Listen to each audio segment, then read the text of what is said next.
GB Pant chief minister थे तो उस जगह पर 500 साल तक मुसलमान नमाजें पढ़े। कांग्रेस के जीबी पंत मुख्यमंत्री थे, रात के अंधेरे में उसमें मूर्तियां रख दी गई। मेरी मस्जिद थी, है और रहेगी। उन्होंने मूर्तियां नहीं निकाले और फिर वहाँ पे कलेक्टर थे जिनका नाम था नायर साहब मस्जिद बंद करा के वहाँ पर पूजा शुरू कर दिए और 1950s में नायर साहब जनसंघ के पहले मेंबर ऑफ पार्लियामेंट बने। फिर 1986 में लॉक्स खोले गए, बगैर मुसलमानों को सुने। बूटा सिंह शिलान्यास कर दिए। 6 दिसंबर 1992 को सुप्रीम कोर्ट को ये वादा करके बीजेपी संघ परिवार बाबरी मस्जिद को डिमोलिश कर दिए, शहीद कर दिए। और बीजेपी के पास ये मुद्दा कब आया आपको मालूम? आप लोग मालूम बीजेपी कब उठाई? 1989 में पालनपुर में बीजेपी रेजोल्यूशन पास करी। विश्व हिंदू परिषद जब फॉर्म हुई, जब तो राम मंदिर नहीं था। महात्मा गांधी बोले क्या?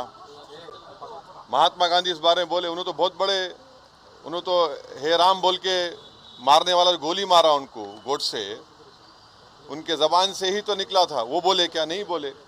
तो ये पूरा एक सिस्टमेटिक तरीके से भारत के मुसलमानों से ये बाबरी मस्जिद को छीन लिया गया। सुप्रीम कोर्ट का यकीनन फैसला है।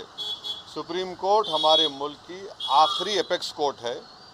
टाइटल सूट था, तो टाइटल सूट में सुप्रीम कोर्ट ने ये कह दिया कि फेथ की बुनियाद पर हम ये जगह मुसलमानों को नहीं दे सकते। सुप्रीम कोर्ट ये भी कह दिया कि वहाँ पर मंदिर को तोड़कर मस्जिद नहीं बनाई गई।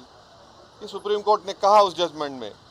और मैंने सुप्रीम कोर्ट के जजमेंट आने के बाद ये रिएक्शन आपको मीडिया को दिया था कि एक सुप्रीम कोर्ट के रिटायर्ड चीफ जस्टिस थे, उनका नाम जस्टिस JS वर्मा नाम था। उन्होंने सुप्रीम कोर्ट के बारे में कहा था कि supreme court is supreme but not infallible. ये उन्होंने कहा था, मैं फिर से कह रहा हूँ। और मैंने उस वक्त ये कहा था कि ये जजमेंट आने के बाद ऐसे कई मुद्दे खुल जाएंगे, जिसको अंग्रेजी में बोलते हैं Pandora box will be open.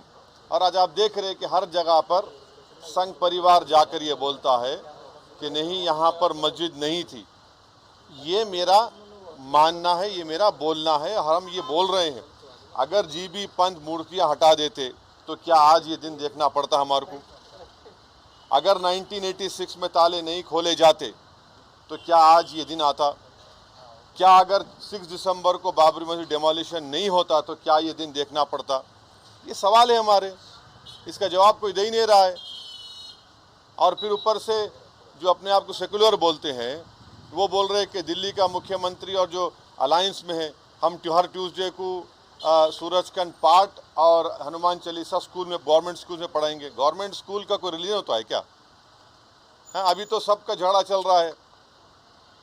क्या झगड़ा है ये? झगड़ा क्या है? अगर मोदी नहीं रहते तो हम भी चले जाते। हम उन सब से पूछ रहे कि बताओ, ये जो मैं बातें कर रहा हूँ, 3 इंपॉर्टेंट इंसिडेंट्स बोल रहा हूँ। जीबी पंत जब चीफ मिनिस्टर थे 1986, 6 दिसंबर 1992, इस पर क्या बोलना है आप लोगों का? बोलो। कोई नहीं बोलता। इसलिए नहीं बोलता क्योंकि सबको मेजॉरिटी कम्युनिटी के वोट्स को हासिल करने का झगड़ा है।